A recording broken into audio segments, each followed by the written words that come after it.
ஒரு முறை அல்லாஹுடைய தூதருடைய வீட்டுக்கு வந்த 3 மனுஷங்க அவங்களுடைய மனைவியான ஆயிஷா ரலியல்லாஹு அன்ஹா அவங்க கிட்ட அல்லாஹ்வின் தூதரின் வணக்க வழிபாடுகள் எப்படி இருந்துச்சுன்னு விசாரிக்கிறாங்க. அதனை கேட்டு தெரிஞ்ச பின்னர் இதை விடவும் எங்களால் அதிகமாக வணக்க வழிபாடு செய்ய முடியும்னு சொல்லி ஒருத்தர் சொல்றாரு, நான் இரவு முழுக்க தூங்காம தொழுதுகிட்டே இருப்பேன்னு. இன்னொருத்தரோ நான் காலம் முழுக்க நோன்பு வச்சுக்கிட்டே இருப்பேன்னு.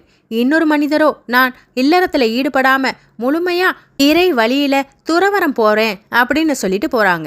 இதை கேள்விப்பட்ட அல்லாஹ்வுடைய தூதர் இவங்களை கண்டிச்சு சொல்லக்கூடிய செய்தி புகாரியில 5063வது செய்தி, அறிந்து கொள்ளுங்கள், அல்லாஹ்வின் மீது ஆணையாக உங்களை விட அதிகமாக நான் அல்லாஹ்வை அஞ்சுபவனாவேன், அல்லாஹ்வை பயந்து நடப்பவன். ஆயினும் நான் நோன்பு நோக்கிறேன், விடவும் செய்கிறேன், தொழவும் செய்கிறேன், உறங்கவும் செய்கின்றேன். இன்னும் பெண்களை திருமணமும் செஞ்சிருக்கேன். யார் என்னுடைய வழிமுறையை கைவிடுகிறாரோ அவர் என்னை சேர்ந்தவர் அல்ல அப்படின்னு எச்சரிக்கை செய்கிறாங்க.